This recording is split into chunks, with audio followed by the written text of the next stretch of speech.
If you go by the checklist, I'm gonna try to trick my husband who has a major sweet tooth. Bippity boppity boo. I don't know who needs to hear this, but this is a serving of rice. Oh wow, you actually stopped doom scrolling to read deeper into something. This is great. Today we are delving into one of my all-time favorites, Umami's Safe Mode. I don't care if the word's pronounced umami. I'm talking about the artist, not the flavor profile. Let's get those who haven't experienced Umami's work up to speed. Umami's first full-length web series, Interface, explored the concept of unseen spirits living among us. It followed with them being made visible, and what life would look like as we adapted to this newly shared world. These changes were made as a result of the experimental cloaking device used during the Philadelphia experiment misfiring and changing the physical state of the crew into something in between living and spirit. When the government tried to cover up this accident, they unintentionally released the potential energy of one of these changed beings, and with its birth into the creature we now know as Mischief, the world was reborn with it. The released raw nuclear energy ripped away the veil of perception, revealing everything once unseen, including spiritual beings, in an explosion of static. Instead of the cloaking device making them unseen, it made the unseen seen. This same static would be found within all living beings, from flora to fauna. Upon one's death, this same energy would dispel from the eyes, nose, and mouth, sometimes forming into a new spiritual manifestation. They had basically discovered the soul. The government became interested in this new static form of matter and began to study it, discovering that it was a new, clean, and sustainable form of energy that could be used to power the world. Under the supervision of tech company Greetings Robotics, eventually this harvesting and implementation was perfected. People feared these spirits, however. They begged the government to return the world to the way it was, but the new energy source proved far too valuable to let slip away due to fear. And so they used Mr. Greetings, having been at the scene of the veil being ripped away, and painted him as a hero who would gather and convert the spirits into energy, since it was quote-unquote impossible to return the world to the way it was by other means, at least according to the government. Mr. Greetings did a great job of gathering the spirits, a little too great. He became obsessed with gathering every single one, like someone trying to complete their original Pokédex, and used his technological knowledge to design a virtual world for the spirits, a place where they could live on, while their life essence was harvested for energy. His mania grew as his power over the populace that depended on him grew.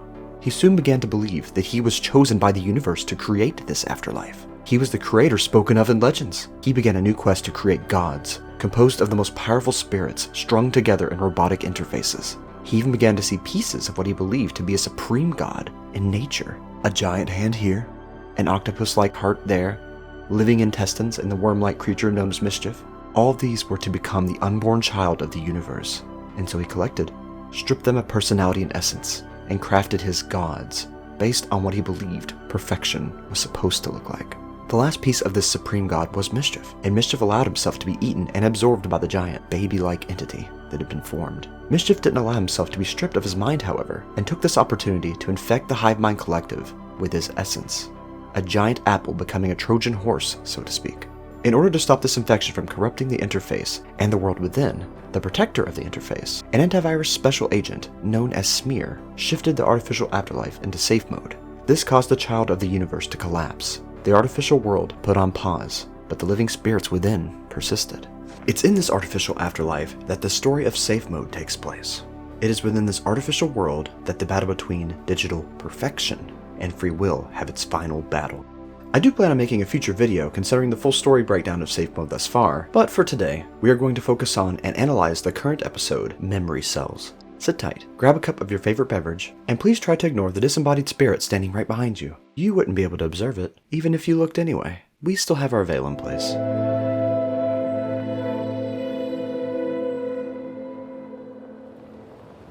Safe Mode Episode 8, Memory Cells, picks up where we last left off, wherein Mischief reveals his presence within the interface to the antivirus agent Smear, within the background files of the interface. These background files being a sort of limbo for spirits, once they have received enough damage to require a rewrite with a backup of themselves. Smear has yet to realize that Mischief is the invading foreign body, but he is very cautious of the shape-shifting entity that calls itself Worm. Speaking of shape-shifting, allow me to turn myself into an animation. In this black and white backup realm, Mischief continues to behave as any worm would. He burrows underground and approaches a distant building, where he comically removes one brick, only to burst forth in massive form, leaving a gaping hole in the ground The blend of realistic nature movements, contrasting the grainy black and white elements in the scene where Smear catches up with Mischief, are both disorienting and breathtaking. It warps the senses in just the right way. Mischief returns to his naturally warped state that we often saw in the original Umami series, his toned arms and legs barely contained by the interface itself as he claims hold and steadies himself. The incorporeal clown known as Mischief enters the scene as the Great Dragon mentioned by the Ringmaster long ago, when Mischief did play the part of a clown in his human life. It twisted and wheeled towards me. I saw its wicked smile. I heard its wicked laugh. And I tamed that dragon by giving him a name. The Incorporeal Clown! Mischief recites a poem of his own creation to Smear. Fall from Nous, bleed through Physis. Gnosis cast shadows in caves that persisted. Crawl across the darkness. Find what is sought, chained to the artifice of stagnant bit rot. Mischief is clearly making another reference to the story of Plato's cave, wherein the people are chained to a wall and only see shadows of what is real, not the true things that exist. This is in reference to the interface having elements of the real world, but not being real itself. Only what the designers interpreted as real are recreated in code here. The spirits being trapped in a shadow of yesterday, barred from truly moving on. The beginning of the poem has some lesser used words as well. Allow for me to put that into layman's terms. Fall from common sense. Bleed through the laws of nature. The spiritual mysteries cast shadows in the cave, that is the earth with the veil lifted. Dead and spiritually decaying entities, being chained to a program, longing to be free and move on naturally into what's next, or to simply stop existing, since their time has passed. Smear asks where this poem came from. Mischief replies, my observation. Smear immediately realizes the Mischief is more than a simple worm trapped within the interface at this display of deep thought, and calls him out on it. Mischief replies, your observation. Mischief then reforms the bricks that were knocked from the ground into a spiral staircase with his abilities to warp reality. In response to this, Smear states, my library tells me that you are a metaphoric virus, one that can change size and structure, merge and split code at will, rearrange instructions, functions, form. Mischief ignores this as he pours into the pit, possibly forming something below. He then shifts into a butterfly before speaking again. He asks Smear, what's preventing you from doing the same? Challenging Smear's coding in context with him being a living spirit given a job, trapped within the interface. You chose not to. Why? You could become a butterfly, Mischief says, and showing the immense potential of spirits within the program. He quickly shifts into various things. Smear calls this out as stalling, and points his weapon at Mischief. You're under quarantine. He demands cooperation. Let the breeze carry you away, Mischief retorts. I'll shoot, Smear shouts, doubts creeping in at all corners and cracking his fragile beliefs concerning the interface. You won't, Mischief replies, because you're afraid of what it means to stop me. This is in reference to Smear's earlier battle with the idea of learning and growing from mistakes, and not simply restarting into a perfect backup state when something goes wrong, as mentioned in the previous episode. Mischief descends into the pit as he continues. You can choose to capture me, but if you do, your choice to stop this bug overrides my choice to flee. Free choice for everyone. An impossible scenario with one alternative, that you're alone. It's becoming clear what Mischief wants to do with the interface. He wants to break the programs overriding the spirits and allow them to think and act freely. It's a dangerous prospect, but the alternative is allowing a foreign governing body to think for you, to completely control you. Is this perfection and cohesion of the interface world worth the sacrifice? Below in the pit is what appears to be a subway station or train station of sorts, kind of like what was seen in the Interface series, when Henrik entered the interface and met up with his wife. This entire area seems to be made of stripped body parts, human remains rearranged into building blocks. Nothing is sacred here. In an infinite game, isn't that humorous? Isn't that absurd? Mischief is speaking both of the interface's artificial eternal life and existence itself. How one would choose to isolate and restrict oneself in such a vast cosmos. When you think about it, we are free to do whatever we want in this life, but we repeatedly put ourselves into programs that dictate what we can and can't do. We restrict ourselves out of fear of what might happen. I mean, some of it is for the better, but some of it isn't. This could also be in reference to the role of reincarnation in Umami's series.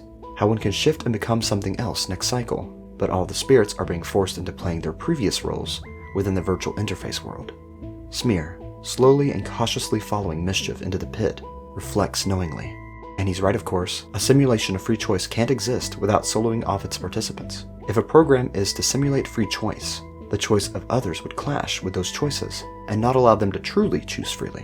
An instance or separate version of the world would have to exist for each participant. The alternative is everyone existing in a controlled world. This could be in reference to parallel universes, or to the fact that we might actually live in a simulation ourselves. But now's not the time or place for that discussion. Smear continues. We're separated, imprisoned, broken down to ones and zeros, light and dark, black and white. We interact only with ourselves, an endless pursuit in a meaningless existence, made from the forgotten past, memories of the dead. This seems to be in reference to how the interface works, how it provides a false sense of free will. It bars certain inappropriate actions, such as shapeshifting, and puts all the living minds through algorithms that allow them to feel as if they are living, but without disturbing the algorithmic code of others, so that they too can experience this false sense of free will, this false sense of living, without disturbing the system at large. All of this done in a recreation of what once was, in jobs that once were. All of this without any real progress or risks. All for ultimately nothing, but to entertain the trapped minds. It's not simply the choice of free will or being controlled. It's the third thing, the alternative. Having free will, but in a state that's completely controlled and isolated. As we spiral downward and Smear searches for Mischief, a keyhole is revealed. At the sight of it, Mischief states, "And isn't that frightening?" We then transition into a memory of Smear, life returning to color to signify the real world in contrast to the artificial. A silly memory, seemingly unimportant in the grand scheme of things, but so much more vibrant than what the code can provide. It was a rainy day, spent with his twin sister Lana, back when the two were alive. Mischief sets things into perspective with the ultimatum that Smear faces, these true memories versus the fake ones that will be made in the simulated preservation of human consciousness. Restore back up. Forget all of this. Risk it all happening again, or see what happens. The choice ultimately comes down to Smear. Will he learn from what he has experienced and break free of his code? Will he allow something new to happen on a grand scale? Will he turn off safe mode and allow Mischief to overwrite the code, breaking the algorithmic prisons? Will he allow everyone to truly be together again? We'll all be together soon anyway. Or will he restore himself into the program, becoming the unadulterated antivirus agent again? Will he capture Mischief and solidify the algorithms that control the interface world, possibly removing their only chance to truly experience freedom, removing their chance to be together again, robbing them of the chance to live in a digital world with endless possibilities, given the free-flowing abilities of spirits displayed by Mischief? My library tells me you're a metamorphic virus. What's preventing you from doing the same? You could become a butterfly. Lana, mirroring the thought patterns of the creator of the interface, Mr. Greetings himself, says, "With this umbrella, we can protect the castle from the rain. It will last forever." A chaotic little bug runs into the castle seeking shelter, its pink body clearly in reference to Mischief. Lana panics at first, stating how it's going to mess everything up, but then has a change of heart. Maybe he's a friendly bug, she thinks aloud. We pan out to see a normal-looking Smear playing with Lana. Normal as in one face instead of multiple. This being a person he almost forgot existed.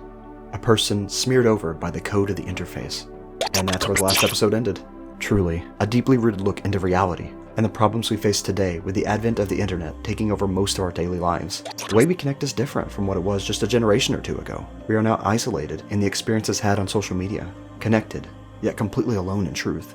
True camaraderie is put on the back burner by what is quick and easy, text replacing speech. Not that you can't have genuine connections online. In fact, most of my core friends are online, so I understand it from a personal perspective. But online, most of the time we're isolated in a performative version of socialization, and are losing touch with connecting with those around us in real, authentic moments. Not to mention that within social media, our thoughts are constrained. We are limited in what we can say or do. And it's not always because that thing is a bad thing. It doesn't provide true freedom that hanging out with someone provides in real life. So, what will you do? Allow these real-world experiences to happen? Or overwrite what was spoken of here today with the pre-written buzzwords like boomer or out of touch, words created by our algorithmic prisons to keep you in your cell. The choice is ultimately yours. But the series is just for fun, right? I'm overreacting. None of this is true, right? Hey, thanks for watching. If you liked today's video, I recommend subscribing, as I will only continue reading deeper into more stories. If you made it this far, be sure to comment the phrase, "Neuroplastics sure are important," so that we can confuse everyone in the comments. And until next time, remember that no matter what happens, we phoenixes always rise from the ashes. See y'all.